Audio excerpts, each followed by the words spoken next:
BTech, BBA మరియు MBA కోర్సులు 15+ years experience ఫ్యాకల్టీతో పాటు placement guarantee. Kishkinda University, Ballari. నమస్తే రమ్మగారు. నమస్తే జయ. రమ్మగారు, సాధారణంగా వంట చేసేటప్పుడు వంటింట్లో ఆడవాళ్ళు చేసే చిన్న చిన్న మిస్టేక్స్ ఉంటాయండి. వాటిని సరి చేసుకుంటే చాలా మంచిది కదా. ఎలాంటివి చేస్తుంటామండి? తెలిసి తెలియక, కావాలని కాదు, అన్ఎక్స్పెక్టెడ్గా బై మిస్టేక్ జరిగిపోతూ ఉంటాయి కొన్ని. అవి వేటిని మనం సరి చేసుకోవాలి? అలవాట్లలో పొరపాట్లు. ఎస్. చిన్న చిన్నవి. కొన్ని ఆరోగ్యానికి చేటు, అవును. కొన్ని ఆరోగ్యానికి చేటుగా ఉంటాయి. కొన్ని ఏమో చూడ్డానికి బాగుండవు. కొన్ని శాస్త్రం ఒప్పుకొని పనులు. కరెక్ట్ అండి. ఎవరైనా చేసేదే. ఇప్పుడు స్నానం చేయకుండా వంట చేయకూడదు అనే సిద్ధాంతం ఒకటి ఉంది జయ. స్నానం చేసి వంట చేసుకోవాలి. స్నానం చేయకపోతే మనం రాత్రి నిద్ర తాలూకు స్ట్రెస్ ఇవి పడుకునే చోట నుంచి వచ్చి వంటలోకి దిగిపోకూడదు. పొద్దున స్నానం చేసేసి వంట చేస్తే ఫ్రెష్గా ఉంటుంది. అవును. అయితే వంట అయ్యేసరికల్లా చెమట పోస్తుంది కదా, అంటే మళ్ళీ స్నానం చేస్తే సరిపోతుంది. మళ్ళీ ఒకసారి మొహం కడుక్కుని బట్టలు మార్చుకుంటే సరిపోతుంది. వంట అనేది అంత బృహత్తర కార్యక్రమం కదా. మనం ఏం పొయ్యి దగ్గర కూర్చుంటున్నామా? ఇప్పుడు స్టవ్, ఇండక్షను, అంతే, మైక్రోవేవ్, లేకపోతే రైస్ కుక్కరు, ఇవే కదా మనం వాడుతున్నాం. ఇంట్లో వంటిళ్ళల్లో ఖచ్చితంగా ఎగ్జాస్ట్ ఫ్యాన్ ఉండేలాగా పెట్టుకోండి. చిన్న చిన్న ఇళ్లల్లో కూడా చిట్టి వంటిళ్ళైనా ఒక ఎగ్జాస్ట్ ఫ్యాన్ ఉంచుకోండి. ఇప్పటిదాకా లేకపోతే అందరిళ్లలోనూ చిమ్నీలు ఉంటున్నాయి, ఎగ్జాస్ట్ ఫ్యాన్లు ఉంటున్నాయి. ఎగ్జాస్ట్ ఫ్యాన్ ఉంటే ఏమవుతుందంటే గాలి బయటికి వెళ్ళిపోతుంది, ఆవిరి బయటికి పోతుంది, నూనె వాసనలు బయటికి వెళ్తాయి. మనకంత చెమటగా, ఉక్కగా, బంకగా అలాగేం ఉండదు. ఎవరింటి కిచెన్లో ఎగ్జాస్ట్ ఫ్యాన్ లేదో పల్లెటూళ్ళల్లో కూడా ఎగ్జాస్ట్ ఫ్యాన్ పెట్టుకోవచ్చు. రకరకాల ఫ్యాన్లు, లైట్లు పెట్టుకుంటాం కదా, దాంతోపాటు ఇది కూడా పెట్టుకుంటే ఇల్లు శుభ్రంగా ఉంటుంది. మీకు కూడా కొంచెం ఫ్రెష్ ఫీల్ ఉంటుంది. ఆ ఇంట్లో మా వంట చేసిన ఘాటు వాసనలన్నీ ఇల్లంతా చుట్టుముట్టకుండా బయటికి వెళ్తాయి. ఇది ఒక పద్ధతి. సూపర్. అయితే స్నానం చేయకుండా వంట చేయొద్దు, మెయిన్ రూలు. ఎప్పుడో ఒకప్పుడు హడావిడిగా చేసేయాల్సి వస్తుంది, తప్పదు. ఇంకా అవకాశం లేనప్పుడు చేసేసుకోండి. అవకాశం ఉన్నప్పుడైనా 12 దాకా ఉండి 12కి స్నానం కాకుండా పొద్దున్నే ఓ చెంపు పోసుకోండి. తర్వాత కావాలంటే హెన్న పెట్టుకోండి, మీ ఇష్టం, మళ్ళీ చేయొచ్చు. హెన్న పెట్టుకోవాలి, ఆ వాటి కోసమే కదా ఆగుతాం కదా జయ. బట్టలు ఉతుక్కోవాలి, హెన్నా పెట్టుకోవాలి, ఇంకేదో చెయ్యాలి, ఇల్లు ఊడ్చి తడిబెట్టి పెట్టుకోవాలి. ఒక చెంబు నీళ్ళు పోసుకుని స్నానం ఫ్రెష్గా తర్వాత పనులు మొదలు పెట్టుకోండి. అయితే ఇల్లు వాకిలి ఊడ్చాక స్నానం చేస్తే బాగుంటుంది. ఇల్లు ఊడ్చుకోవటం అది పొద్దున్న చేసేస్తాం కదా, పొద్దున్నే చేసేస్తారు. పని వాళ్ళు ఉంటే ఆ వీలు వేరేవి. సాధారణంగా చేయకూడని మిస్టేకు స్నానం చేయకుండా వంట చేయటం. మీ అవకాశాన్ని బట్టి చేయండి అమ్మా. ఇది శాస్త్రం చెప్పిందే అయినప్పటికీ మనం ఇప్పుడు పరుగు జీవితాలు వేరు మనవి. అవును. మనకున్న స్ట్రెస్, మనకున్న టైము, దాన్ని మేనేజ్ చేసుకునేటట్టుగా వీలుగా ఎలాగోలాగా కుదుర్చుకోండి. కనీసం పర్వదినాల్లోనూ పండగల్లో అయినా స్నానం చేసి వంట చేసుకోండి. ఓకే. కనీసం పర్వదినాల్లో ఇదొకటి. తర్వాత జుట్టు విరబోసుకుని వంట చేయొద్దు. నాలాగా ఇంత చిన్న పిల్లకున్న వాళ్ళు కూడా ఒక క్లిప్ పెట్టుకోండి. ఈ వంట చేసేటప్పుడు హెయిర్ మన స్టవ్ మీద కానీ, వంటలో కానీ, నేల మీద కానీ పడితే చీదరగా ఉంటుంది చూసే. తర్వాత జుట్టు ఎంతసేపు ఇట్లా అనుకుంటూ వంట చేయొద్దు. అసలు తల మీదకి చెయ్యి వెళ్ళకూడదు. అది దరిద్రహేతు అని నేను చెప్పనమ్మా, శుభ్రం కాదని చెప్తా ఖచ్చితంగా. వెంట్రుకలు రాలుతాయి, పెద్దవే రాలకల్లా. ఇప్పుడే స్టార్ట్ అవుతున్న చిన్న వెంట్రుక కూడా రాలుతుంది, చేసే పదార్థంలో పడుతుంది. అవును. ఈ మిస్టేక్ చేయొద్దు. జుట్టు విరబోసుకొని ఉండద్దు. దేవుడి పూజని జుట్టు విరబోసుకొని చేయకూడదు. వంట అదే శ్రద్ధగా చేయాలి. వంట చేసేటప్పుడు దుమదుమలాడుతూ, తిడుతూ, విసుక్కుంటూ చేయబోకండి. మీరెంత ప్రశాంతమైన ఆలోచనలతోటి వంట చేస్తారు, ఎంత తాపీగా, ఎంత టైం మేనేజ్మెంట్తో వంట చేస్తారు, వంట అంత చక్కగా కుదురుతుంది. తినే వాళ్ళకి కూడా బాగుంటుంది, వాళ్ళ ఆరోగ్యానికి కూడా మంచిది.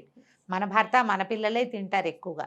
ఎప్పుడైనా గెస్ట్లు వస్తారు, ఎవరికైనా ఎక్స్ట్రా వండాల్సి వచ్చినప్పుడు విసుక్కోబోకండి. ఇవి చేయకూడదు అని చెప్తారు పెద్దలు చెప్పే మాటలు. అదేలేండి. విసుగ్గా వంట చేస్తే దాని ఎఫెక్ట్ దాని మీదకి వెళ్తుంది, వంట మీదకి.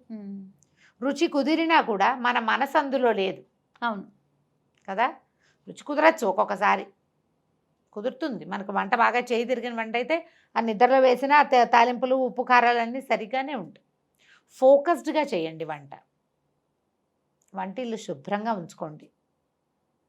తరచుగా ఉన్న వస్తువులు పప్పు, చింతపండు, మిరపకాయలు, రవ్వలు, పిండ్లు ఉంటే వాటిలలో ఏమైనా పురుగు పట్టిందేమో అబ్జర్వ్ చేసుకోండి.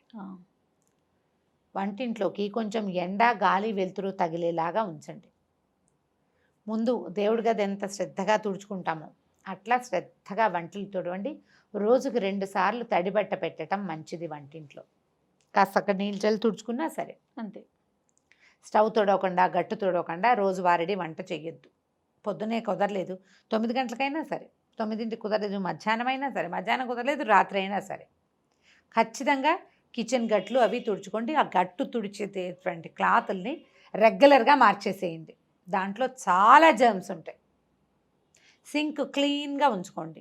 డస్ట్బిన్ ఎప్పుడు సింక్ కింద ఉంచొద్దు. కిచెన్లో ఉంచుకోవద్దు, బయట ఉంచుకోండి, బాల్కనీలో ఉంచుకోండి. ఓ కవర్ పెట్టుకుని చెత్త అంతా అందులో వేయటం, ఇది పట్టుకెళ్ళి అందులో పడేసుకోవటం, అట్లా ప్లాన్ చేయండి. కానీ మురిగ్గా శుభ్రంగా లేని డస్ట్బిన్స్ని, వాటిని చీపురుని వంటింట్లో ఉంచకండి. చీపురు కూడా వంటింట్లో పెట్టద్దు, వంటింటికి బయట ఉండాలి అది. ఇవన్నీ మనకు ఆరోగ్యానికి ఆటే మంచిది కాదు. ఇంట్లో ఏమైనా బొద్దింకలు అవి ఉన్నాయా అబ్జర్వ్ చేసుకోండి. బొద్దింకలు ఉంటే వంటలో పడే అవకాశం ఉంది. మూతలు పెట్టకుండా ఏవి ఉంచద్దు. ఆయిల్ క్యాన్కి మూత, పాల మీద మూత, పెరుగుకి మూత, అన్నం, పప్పు, కూర, చారు అన్నిటికీ మూతలు, లేదా 2 గిన్నెలు ఒకదాని మీద ఒకటి పెట్టి పై గిన్నె మీద మూత. ప్యాకెట్లు అవి ఓపెన్ చేసి వదిలిపెట్టద్దు. ఇప్పుడు మనకి క్లిప్స్ వచ్చినాయి, అవును, ఈ క్లిప్ పెట్టేస్తే సరిపోతుంది. లేదా ఈ కవర్ని ఇట్లా ఫ్లాప్ చేసి మన వెనక్కి తిప్పేసేస్తే కనుక ఇంకా చక్కగా క్లోజ్డ్గా ఉంటుంది. దానివల్ల పిండి అవి పాడైపోకుండా ఉంటాయి. డబ్బాలు ఉంటే చక్కగా డబ్బాల్లో పోసి పెట్టుకోండి. ఎప్పటికప్పుడు కిచెన్ని మిగిలిన ఇల్లు కంటే కూడా వంటింటి శుభ్రతకి ఎక్కువ ప్రాధాన్యత ఇవ్వండి. మీరు వంట ఇల్లు ఎంత శుభ్రంగా ఉంచుకుంటే మీ జీవితం ఆరోగ్యవంతంగా ఉంటుంది.